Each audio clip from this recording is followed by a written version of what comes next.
Hello everyone. आज हम बात करेंगे 10वीं कक्षा के पुस्तक पॉलिटिकल साइंस के चैप्टर 2 के बारे में। इस चैप्टर का शीर्षक है संघवाद, जिसे अंग्रेजी में फेडरलिज्म कहते हैं। संघवाद के बारे में बात करने से पहले हम बात करेंगे इस पुस्तक के पहले चैप्टर के बारे में, जिसका नाम है सत्ता की साझेदारी। सत्ता की साझेदारी में हमने देखा कि किस तरह से दो तरह की सरकारें काम करती हैं। एक फेडरल गवर्नमेंट होती है और दूसरी यूनिटरी गवर्नमेंट होती है। फेडरल का मतलब एक संघीय शासन या संघीय सरकार होती है और दूसरी एकात्मक सरकार होती है।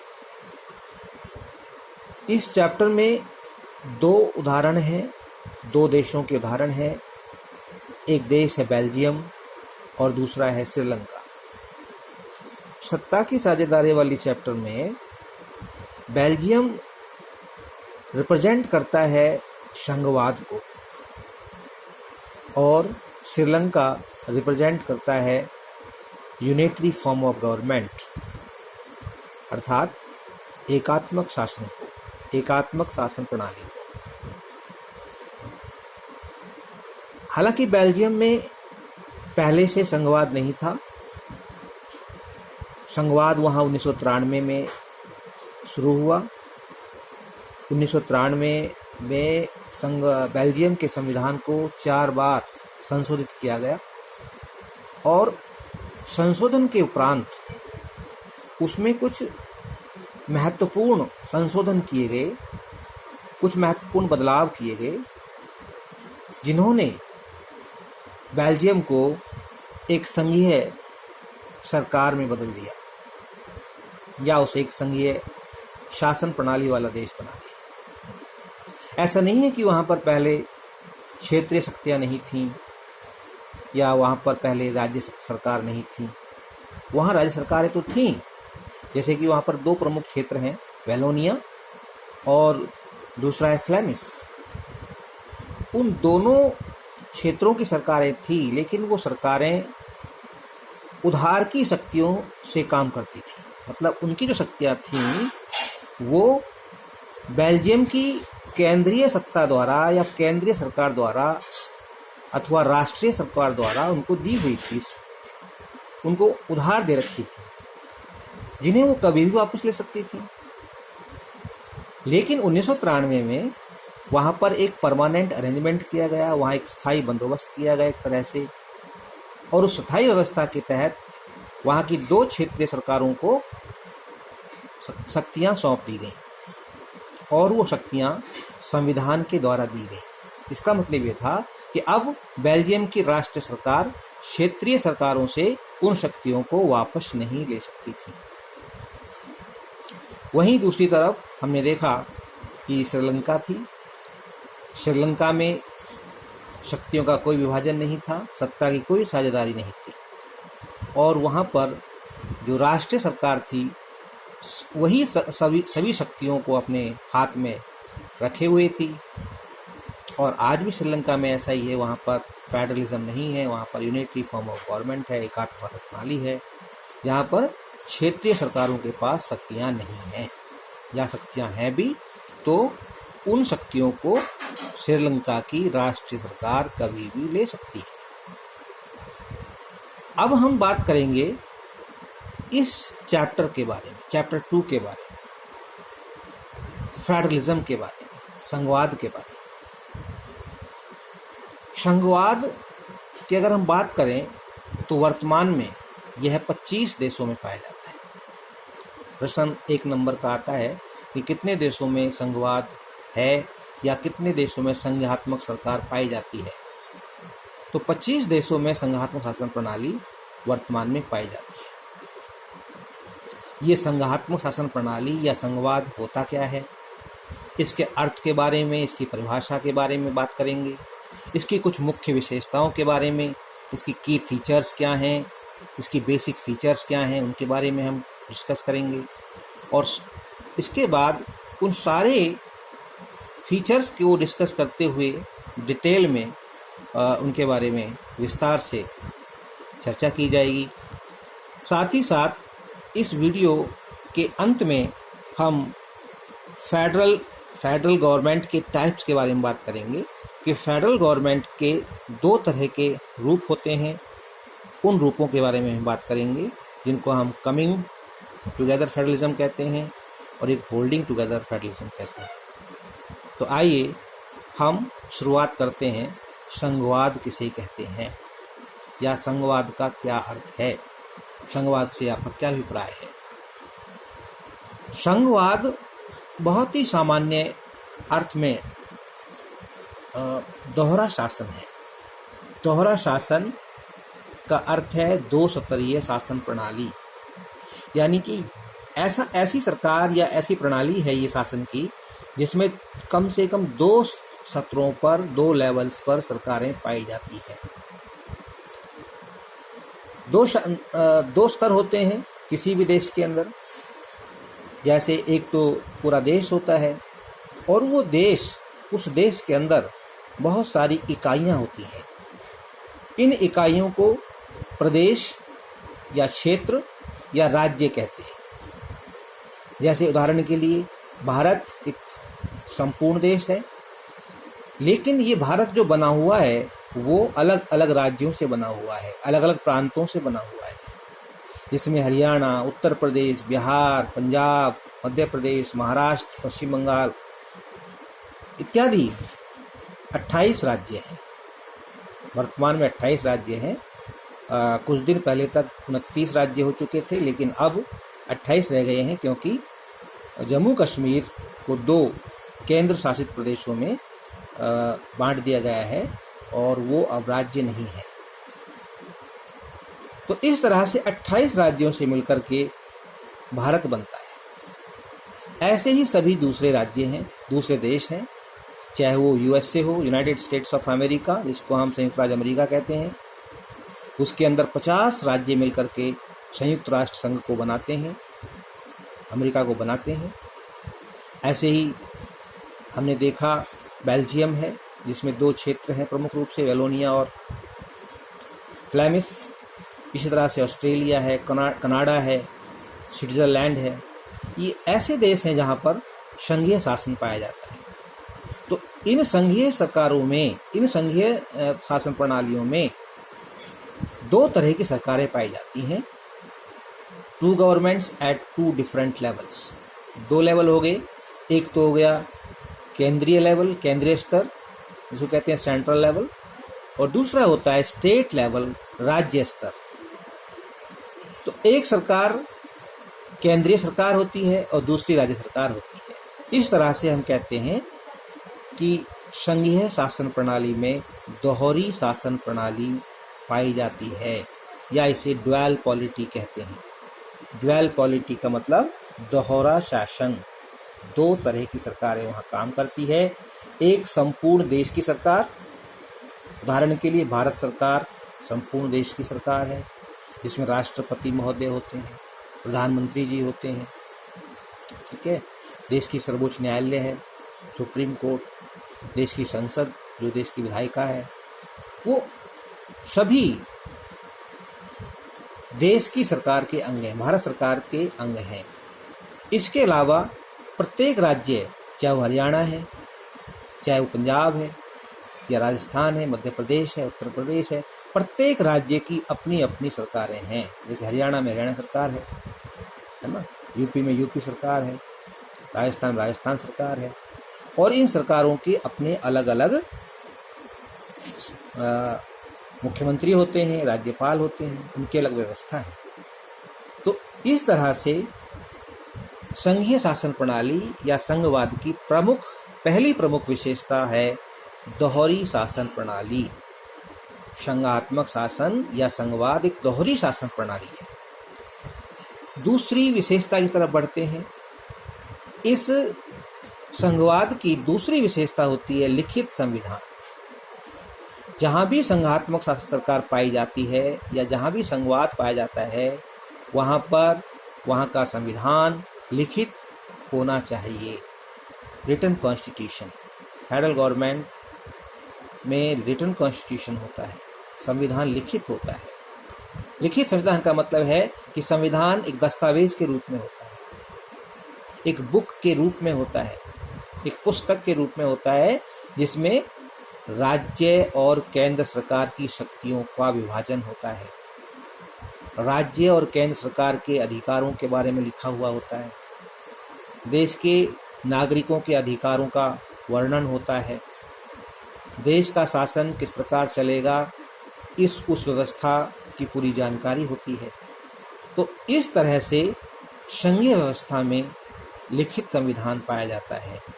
ठीक है, उदाहरण के लिए भारत का संविधान, Bharat, America, Canada, Australia, Belgium इत्यादि ऐसे कई देश हैं जिनमें संविधान लिखित पाया जाता है, रिटन कॉन्स्टिट्यूशन पाया जाता है, एक पुस्तक के रूप में संविधान पाया जाता है। इसके साथ ही तीसरी इसकी विशेषता है शक्तियों का विभाजन, शक्तियों का बंटवारा। अर्थात संघ और संघवाद में शक्तियों का विभाजन होता है। अब शक्तियों का विभाजन किसके बीच में होता है? शक्तियों का विभाजन केंद्र और राज्यों के बीच में होता है। केंद्र और राज्यों के बीच में स्पष्ट विभाजन होता है और ये तभी संभव है जब संविधान लिखित हो, क्योंकि लिखित संविधान ही स्पष्ट विभाजन कर सकता है।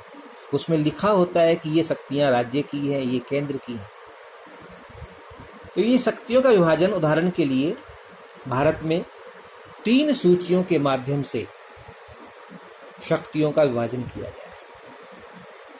भारत में 3 सूचियां पाई जाती हैं। पहली ये संघ सूची या केंद्र सूची भी कह देते हैं इसको, दूसरी है राज्य सूची या स्टेट लिस्ट, और तीसरी है समवर्ती सूची अथवा कॉन्करेंट लिस्ट। संघ सूची में 97 विषय हैं और जो स्टेट सूची है, राज्य सूची है, इसमें 66 विषय माने जाते हैं, और जो समवर्ती सूची है इसमें 52 के आसपास जो है विषय हैं।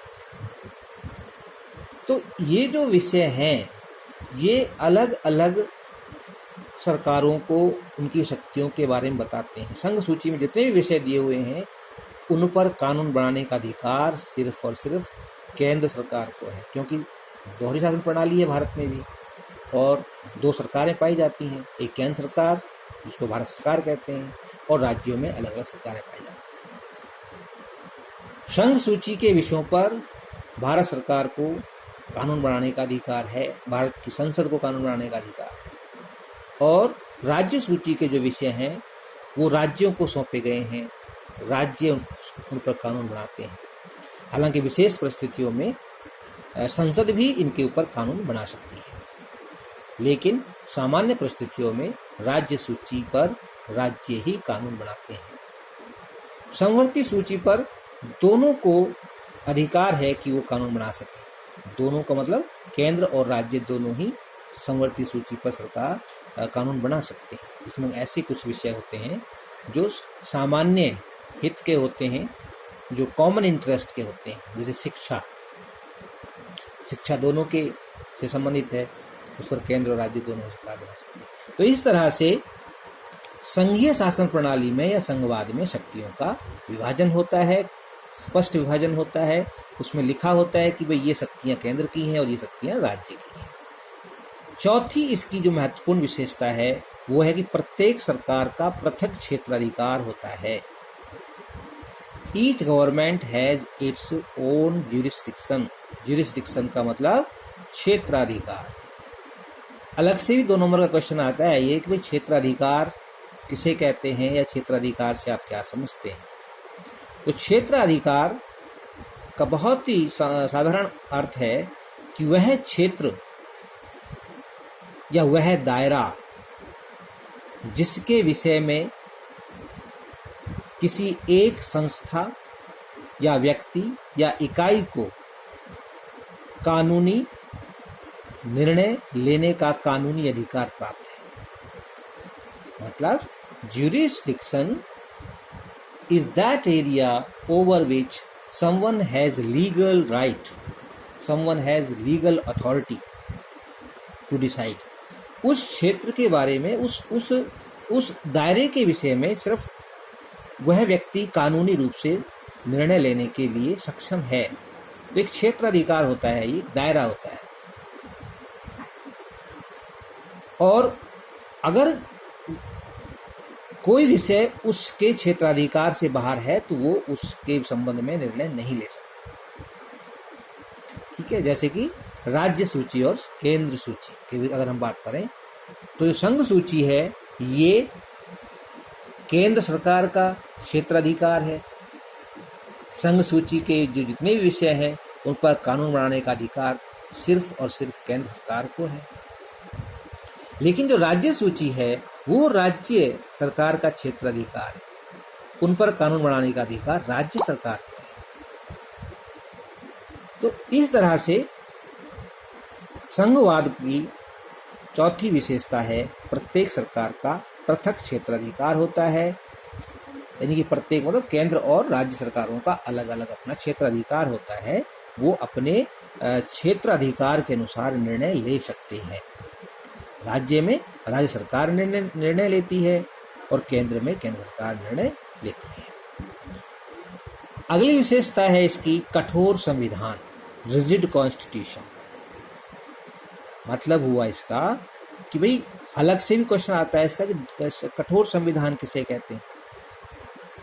तो संघीय व्यवस्था में संविधान का कठोर होना बहुत जरूरी है। कठोर होने का मतलब है कि संविधान में संशोधन करना आसान कार्य नहीं होता, संविधान को बदलना आसान कार्य नहीं होता। और यदि हमें संविधान में कोई संशोधन करना है तो कोई एक हिस्सेदार, सत्ता के हिस्सेदार दो हिस्सेदार है ना, एक केंद्र सरकार एक राज्य सरकार, तो कोई भी एक, ना तो केंद्र सरकार ना ही राज्य सरकार, उसमें अपनी मर्जी से संशोधन नहीं कर सकती।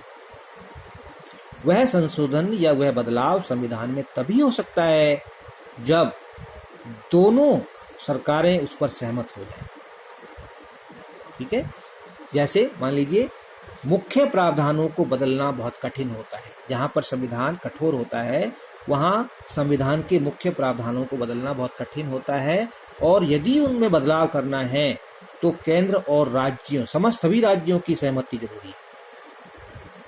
केंद्र अपनी मर्जी से कोई बदलाव नहीं कर सकता, केंद्र अपनी मर्जी से कोई संशोधन संविधान में नहीं कर सकता है।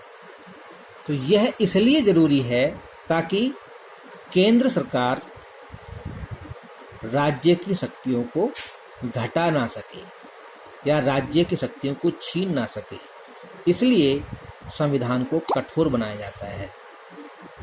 अगर हम भारत की बात करें तो भारत में कैसा संविधान है? भारत का संविधान कठोर और लचीला दोनों है। संविधान 3 प्रकार के होते हैं अगर हम उसके प्रकृति के अनुसार, कठोर, लचीला और दोनों, कठोर और लचीला दोनों। अमेरिका का संविधान कठोर संविधान का उदाहरण है। ठीक है, दूसरी ओर ब्रिटिश संविधान जो है, वहां का ब्रिटिश का संविधान जो है वो लचीला संविधान है, इसे बदलना बहुत आसान है। केंद्र सरकार जब चाहे उसमें बदलाव कर सकती है। ठीक है, और क्योंकि वहां पर एकात्म शासन प्रणाली है नहीं, वहां पर एकात्म शासन प्रणाली, संघात्म शासन प्रणाली नहीं है। अगर हम बात करें भारत की, तो भारत का जो संविधान है वो कठोर और लचीला दोनों, अर्थात भारत के संविधान के कुछ प्रावधान बहुत कठिन हैं, उन्हें बदलना बहुत मुश्किल है। उसके लिए एक विशेष प्रक्रिया से गुजरना पड़ता है, और विशेष प्रक्रिया यही है, क्या है? विशेष प्रक्रिया है कि भाई संविधान में अगर हमें कुछ बदलाव करना है और ऐसा प्रावधान है जो बहुत ही मुख्य है, बहुत विशेष है, तो उसके लिए संसद के दोनों सदनों का बहुमत होना जरूरी है, और साथ ही साथ उस संशोधन को कम से कम आधे राज्य स्वीकार करें। मतलब हमारे यहाँ पर 28 राज्य हैं, तो 14 राज्य भी उसके साथ हों, उस संशोधन के साथ हो, तभी संशोधन हो सकता है। तो ये it's a very difficult task. संघवाद में कठोर संविधान उसकी अपनी एक महत्वपूर्ण विशेषता है। अगला है संविधान की सर्वोच्चता। सुपरमेशी ऑफ द कॉन्स्टिट्यूशन, कॉन्स्टिट्यूशन की सुपरमेशी होती है। संविधान सर्वोच्च है, संविधान सबसे बड़ा कानून है देश का, और उससे ऊपर कोई कानून हो नहीं सकता। सभी पदाधिकारियों को, सभी शासन की इकाइयों को, प्रशासन को इस संविधान के